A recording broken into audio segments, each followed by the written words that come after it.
Night had fallen over the forest like a heavy black cloth. Clouds choked the sky, and only scraps of moonlight seeped through. Stalker Raven, a man in a tattered black coat with eyes colder than stone, trudged along a narrow trail leading to the ruins of an old psychiatric hospital. The place was infamous. Official records said it had closed in the late 70s due to fire and structural collapse. Unofficially, whispers told of cruel experiments, patients who vanished, and doctors who had gone insane. Since then, the building had become a magnet for legends. Raven didn't come here for scrap or artifacts. He came because darkness pulled at him like a drug. And the darker the place, the stronger the thrill. As he approached the rusted gates, the wind suddenly pushed them wide, and the metallic screech rang out into the empty night. The sound stabbed into his chest like a warning. He hesitated for a heartbeat, then adjusted the strap of his backpack and stepped inside.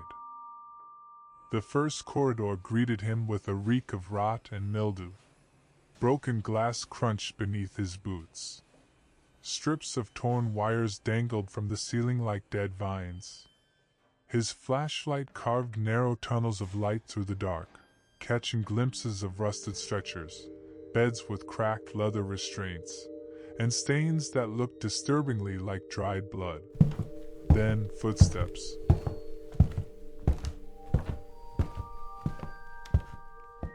Soft, deliberate. Somewhere ahead.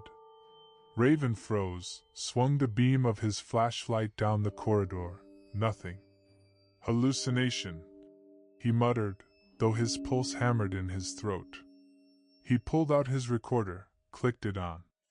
His voice, a little shaky, filled the silence. Location entered. Strange acoustics inside. Footsteps heard, possibly rats. Feels like I'm not alone. The recording stopped. The silence after his words was worse than the echo. He walked deeper in. The corridor stretched endlessly. On the walls, he noticed faded children's drawings, smiling stick figures, flowers, a bright sun. But next to them, cages, hands reaching through bars, and faceless black silhouettes. From the end of the hall, a door slammed shut with a violent echo. His flashlight caught a fleeting shadow vanishing around the corner.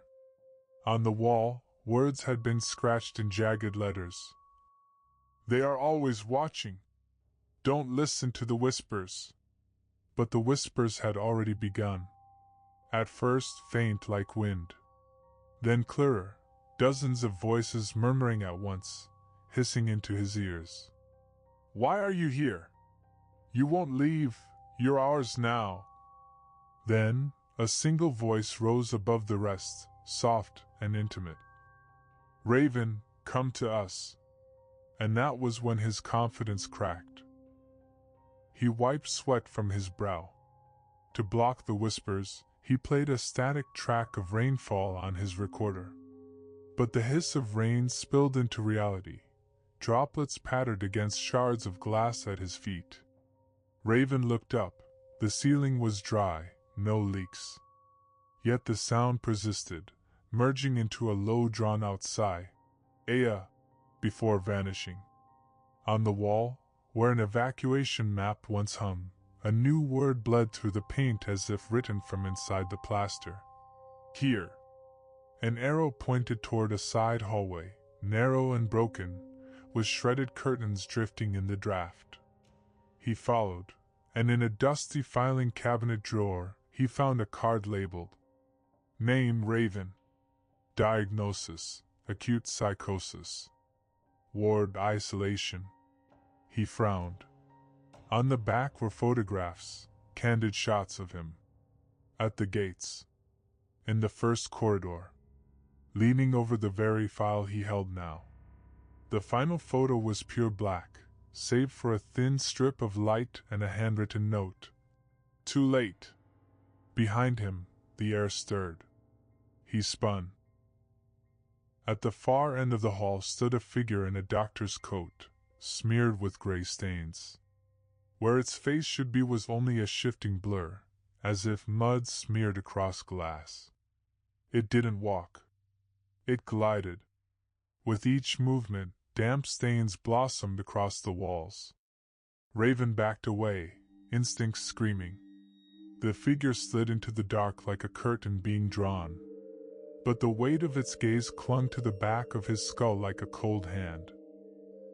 The staircase to the second floor groaned beneath his boots. He paused by a cracked window. Outside was the moon, twisted branches, a silent courtyard. He pressed his forehead to the glass. It was warm, almost like skin. He recoiled. On the wall near the railing, scratched in with something sharp, were the words, "If you hear your name, it's already too late." The second floor stank of iodine and stale cotton. Straitjackets lay crumpled by the doors, like snakeskins shed long ago. From one room came a steady scratching, rhythmic, like a pendulum. He peeked inside. Empty. Only a bare bed, leather straps hanging loose. On the mattress, nails had been hammered in to spell one word: sleep. He lifted his recorder again. Time, 23:48. Found a file with my data, staged maybe. No signs of habitation except drawings and words. Hallways, they shift. The tape cracked. His own voice whispered back, "Shift you where you always belong." He squeezed the recorder tight. Glitch, he told himself. Just memory corruption. But the hospital had a memory of its own. Far ahead, a door slammed, the auditorium. For an instant, he saw a warm glow of orange light spill through its cracks. Electricity, though the power had died decades ago. He moved toward it. The auditorium smelled of damp curtains. On stage, chairs were arranged in a perfect circle, as though for group therapy. Wooden plaques on the backs read, "Patient 3, Patient 4, Patient 5. One bore the title, "Patient 0. Raven's hand brushed it. The wood was damp, as if someone had just left the seat. The curtains were blotched with stains shaped like twisted faces.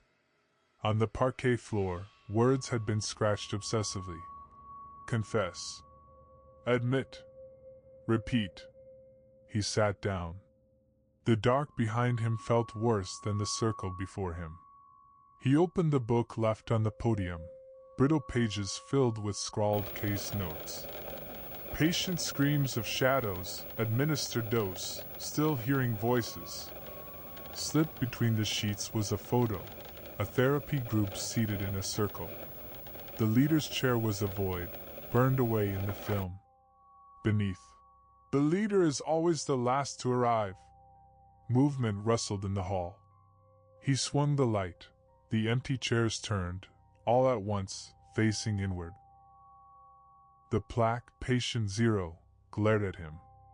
Whispers rose, dozens of mouths speaking directly inside his head. Tell us. Why are you here? Admit. Repeat. Confess. The floorboard snapped beneath his boot. The voices fell silent. He burst from the hall, lungs burning.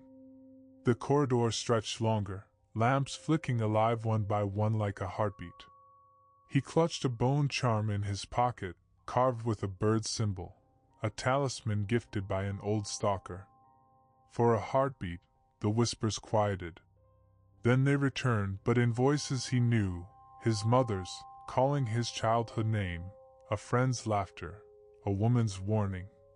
Don't come home so late. All of them saying the same thing. Turn back. A cracked mirror appeared on the wall. His face fractured into a mosaic. Behind him stood a shadow, his double, lips moving out of sync. You are not the first here, it rasped, voice like chains on stone. but you might be the last. The mirror cracked wider, black veins bleeding down the glass. The double leaned forward, pressing into the mirror as though it were water. Raven stumbled away, shoulder slamming into a door. Isolation ward. He wrenched it open. The isolation chamber swallowed all sound. His breathing, his footsteps, muffled, erased. Restraint rings lined the walls. On the floor, a spiral of worn bare footprints circled endlessly. A small tag gleamed. He picked it up, number 0. On the back. Say your name. I am Raven, he whispered. The walls repeated in chorus. I am Raven. I am Raven. I am Raven. Faster. Higher. Until the chant turned into a swarm of whispers. I am 0. I am first. I am last. He fled. The hallway outside had changed. The light was greenish, sterile. His recorder crackled as he muttered. 39 minutes. Time is breaking. Doors move. If I hear myself, is it recording? Or is the place learning me? The tape answered immediately, not his voice but another. The place is learning you.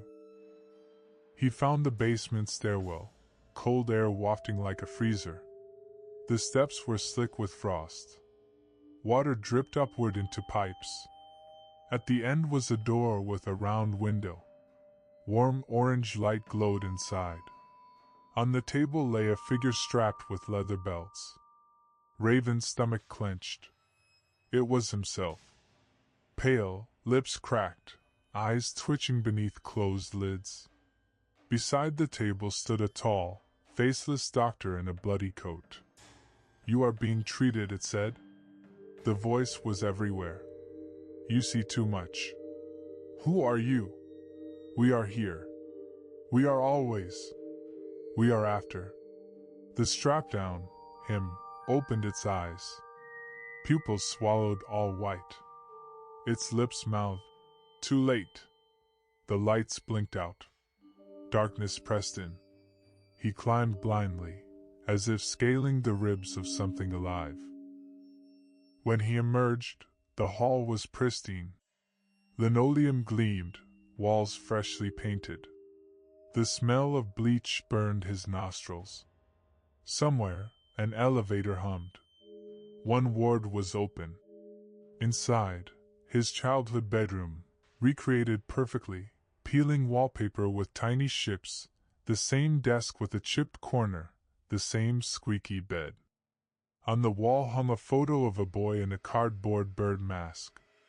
On the desk lay a newspaper clipping. Psychiatric clinic introduces new methods. A toothless doctor grinned in the photo. Caption: Head physician K. Varnin. The similarity stabbed into him. Raven. Varnin. Was the hospital weaving him into its story? The door clicked shut. From under the bed rolled a ball, white with black spots, like an eye. It stopped by his boot and blinked. He smashed the door open and fled back into the hall. The stairwell spiraled upward. He left his recorder on a step as a marker. 2 flights up, another recorder, identical, but 1 minute later. Pressing play, he heard his own ragged breathing, then a woman's whisper. Don't run. Fall. Another flight, another recorder, warmer. A child's voice. You're ours. The staircase spat him out at a door. Treatment room. A fresh ticket hung beneath the sign, A000. Warm to the touch. Inside, a dentist's chair bristling with tubes and straps. The operating lamp flared. Something metallic slithered down like a tongue. He stumbled, fell back into the chair. Straps snapped shut. Confess, said a voice of steel. I did nothing. I just came here. That is enough. cold metal pressed against his temples. Blinding white filled his vision, not pain but erasure, as if a word he never knew was ripped from him. The straps loosened. The chair was empty. He stood trembling, a chemical taste on his tongue. His pocket was empty. The bone talisman was gone. The hospital folded around him. Corridors looped, walls inverted, the ceiling sank low. The whispers merged into one endless drone. And within it, silence. A seam of quiet, like light through a crack. He followed. Ahead, double doors. Beyond them, fresh air, damp grass, the rusted gates, the moon. He stepped out. The night wind slapped his face. Relief flooded him. But from every shattered window, every pipe, every breath of grass came the same word, spoken by every voice at once. Stop. He didn't look back. He ran. The ground softened beneath him, turning to sterile white padding. The gates loomed ahead, yet always stayed the same distance away, like a photo frozen in place. He understood then, the outside was only another room. The exit sign was painted on the ceiling. He stumbled, pulled the recorder to his lips, and rasped. I am no longer. The recording cut off. Morning. 2 scavengers found his body by the gates.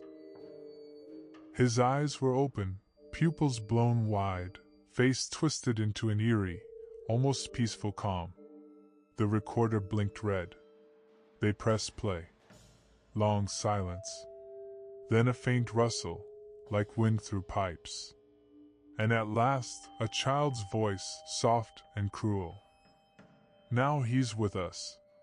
The men fled. The hospital loomed silent behind them.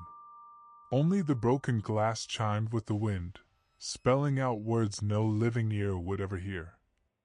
You are ours.